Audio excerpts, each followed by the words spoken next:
Hello everyone, I have been getting requests to come back to Warzone because everybody is confused about what the next meta is.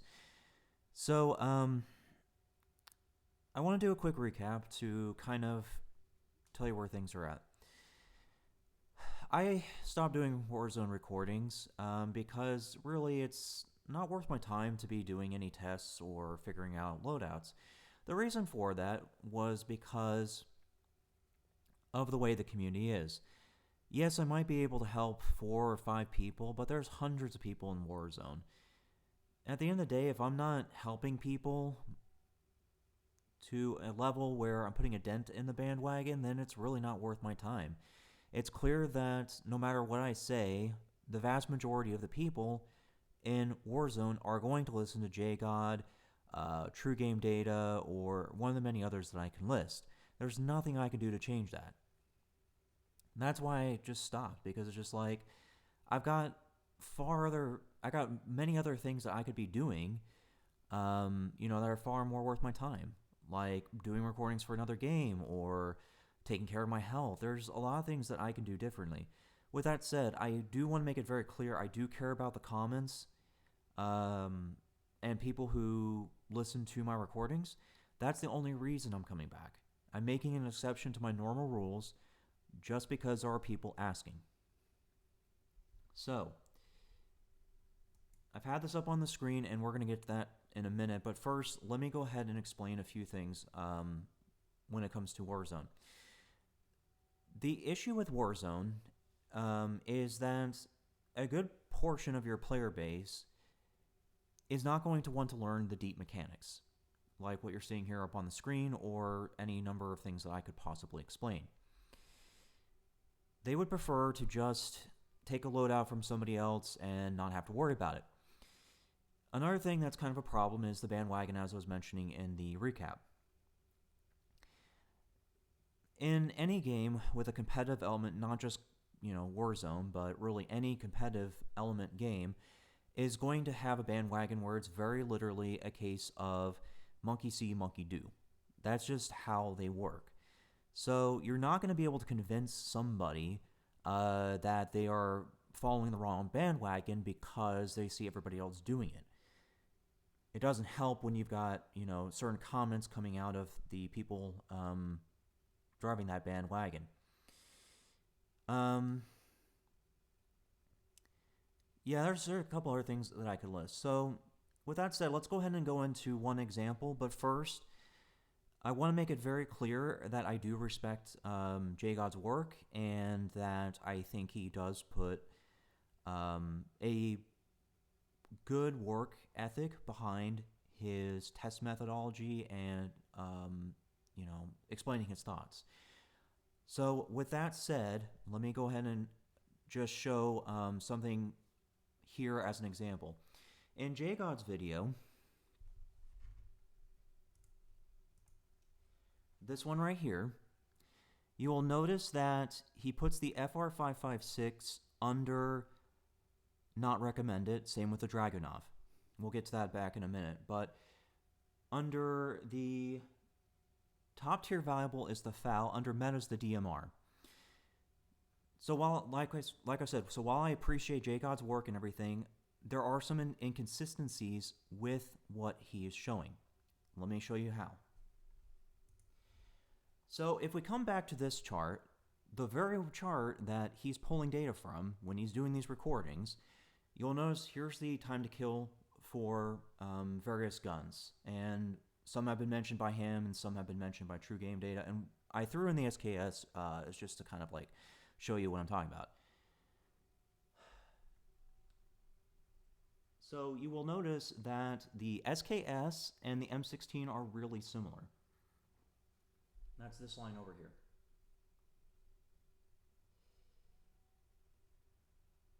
So you can see that between the two, there's only a 0.05 difference, roughly, between the SKS's time to kill and the M16. You can see that on the far left of this chart.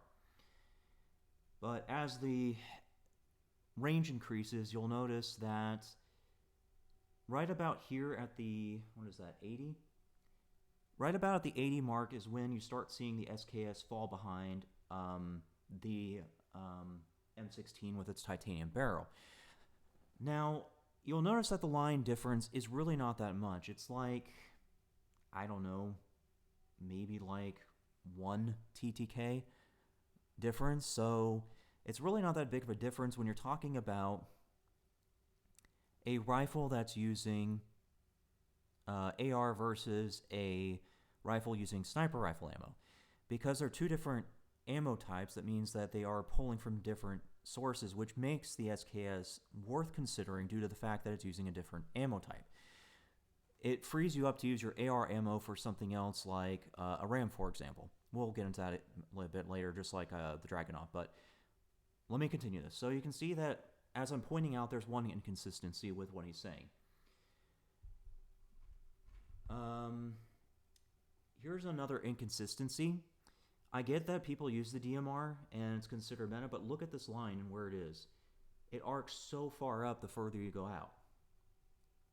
Now, yes, this is the base stats. I get that, but I'm just saying even if you were to get the correct barrel on the DMR, I mean, at best you'd be able to straighten it out to a point where it's maybe competing with the SKS, but that's the most you can hope for, really, with the DMR. So I don't see why the DMR would be considered meta in his charts. For that matter, I don't even know why it's a thing in Warzone, because, quite frankly, there is better. The SKS is an extremely controllable sniper grade rifle, I guess you can call it. But that's not the only consistency. Let's keep going.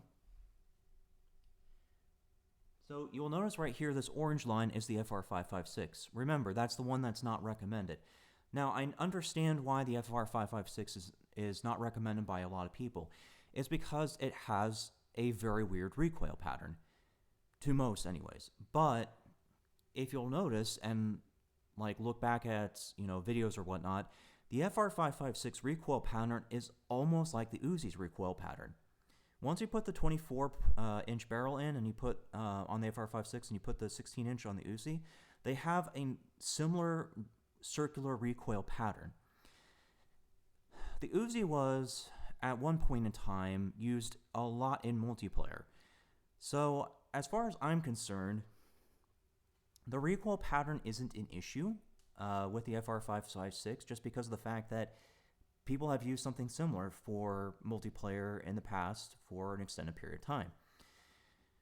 So with that said, yes, you're not going to be able to get headshots as consistently with the FR556 as you would with the M16, but the FR556 is still going to have a faster TTK than the M16.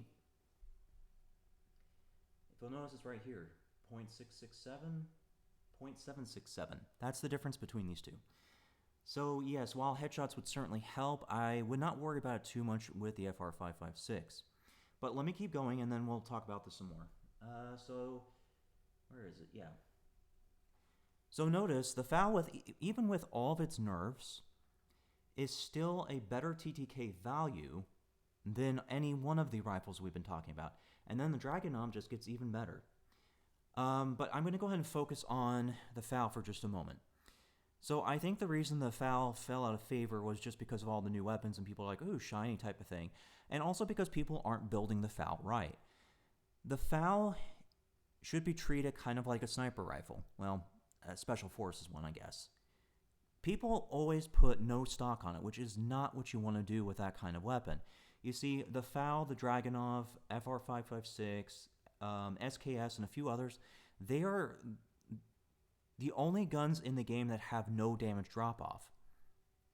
Meaning they will do the maximum amount of damage possible at any range, assuming bullet velocity allows.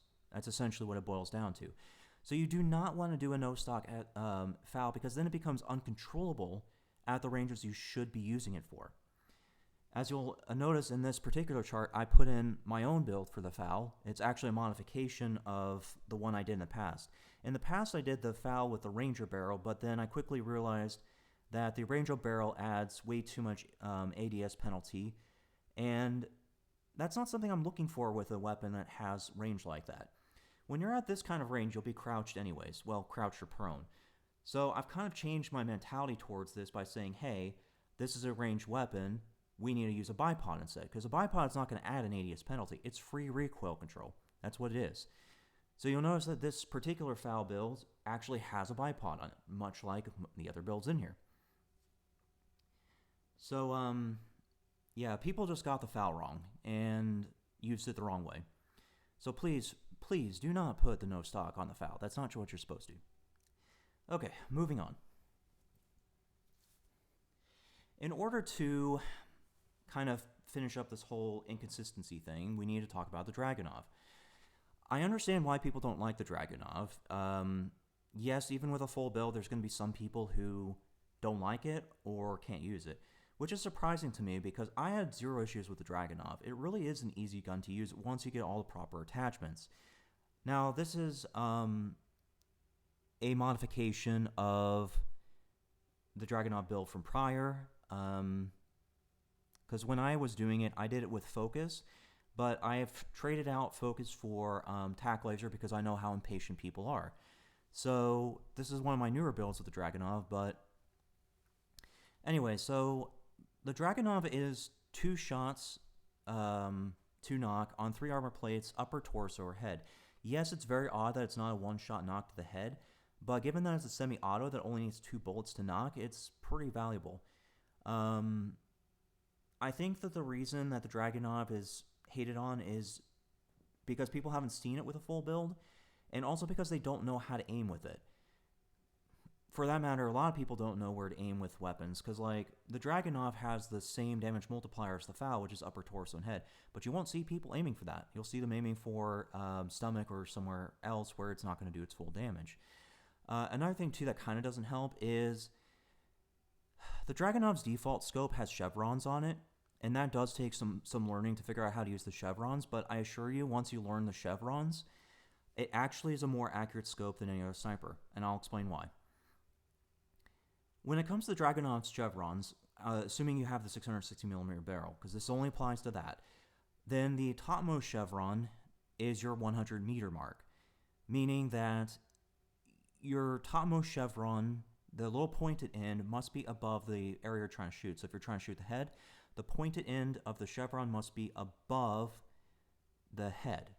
If it's upper torso, then you aim just above the upper torso by 0.22 inch. It's very minor at how far up you have to point. As you go out in distance with the chevrons, then you go down each chevron, down in chevrons on the scope, but you would point upwards is essentially how it is. It's an inverted scope is essentially what it is. So it does take some learning to figure that out. But anyways, you move chevrons every 100 meters. That's how you aim with the Dragonov, and that's why it's more accurate, because the chevrons are roughly 100 meters each time. So the further out the target, you add a chevron. That's how you do it.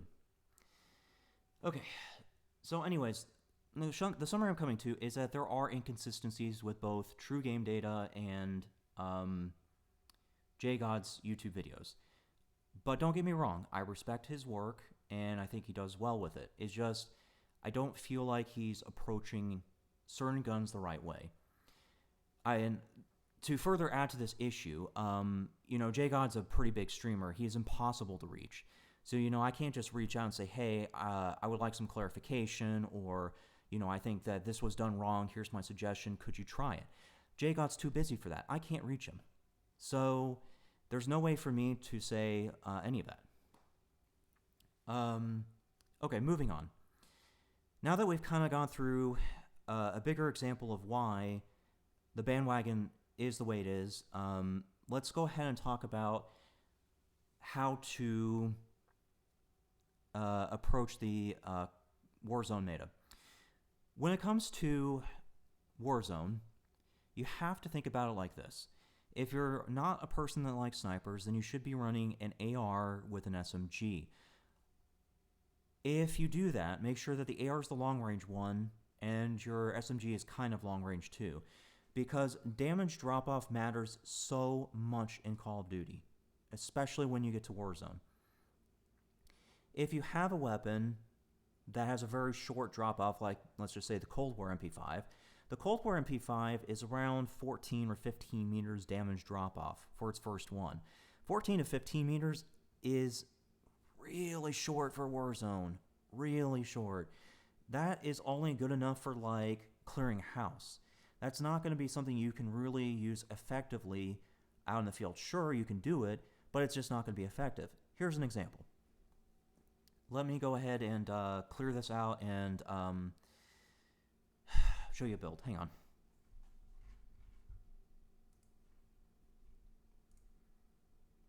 Come on. Thank you. No, come on. Okay, come on, stop that.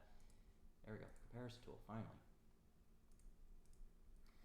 Alright, so let's just go ahead and do this.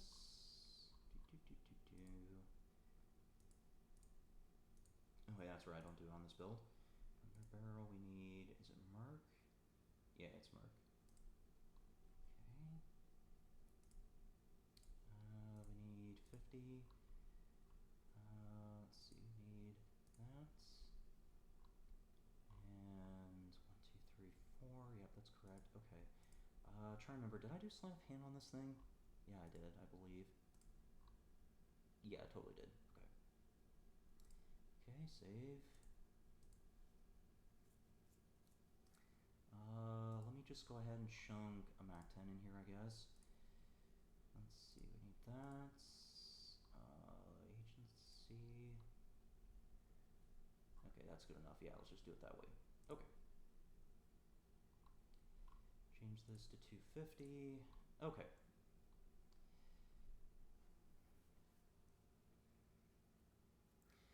Alright, here we go. This is what I was trying to point out with the example. So, the whole thing I was talking about using an AR with an SMG,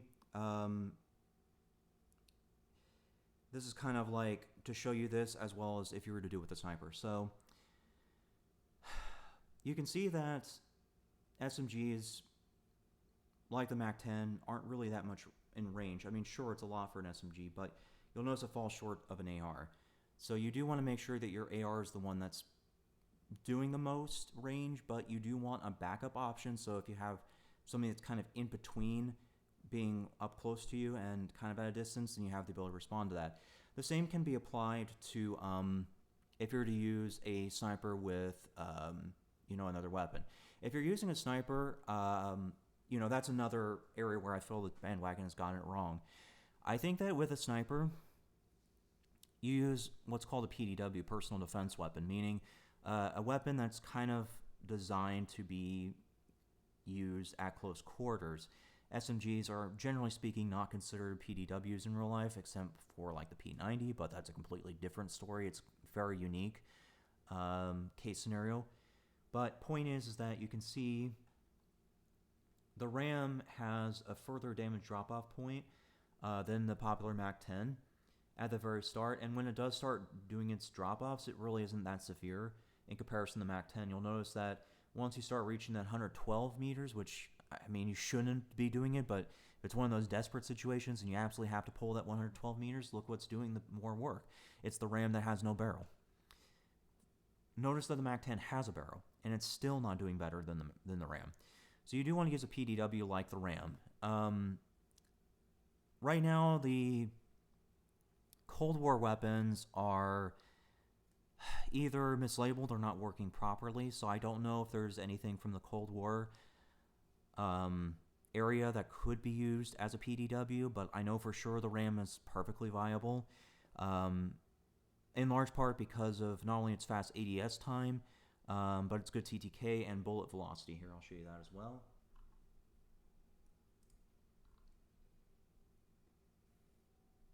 Yeah.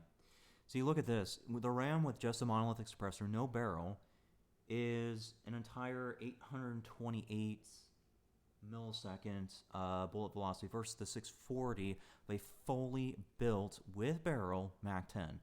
So yes, the RAM is better. At least for that closer stuff. But, yeah, so I don't know what else to tell you. I mean, I'm pointing out so many things where, people have gotten things wrong, but at the end of the day, it's just one of those things. Like, good luck trying to tell people to do differently. But now that I've kind of gone through some examples and stuff, let's go ahead and end this recording by talking about what I think should be the meta. I think that the meta should be a PDW and sniper, whether that be the RAM or something else. I think that if people can't do a sniper, then it should be an AR and SMG of some kind, an SMG that actually has range, which we don't know all the attachments to the Cold War weapons. So we'll have to see with that. But I can tell you that there are certain replacements to the AR, or I should say alternative weapons you can use instead of the AR.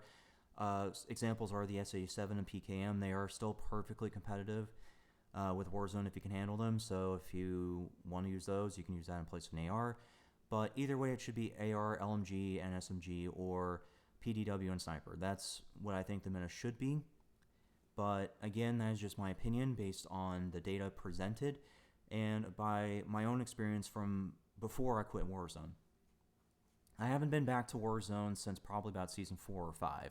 You can check back to see when my last recording was to give you an idea, but I think it was Season 4 or 5 I stopped playing, so yeah, it's been a long time, but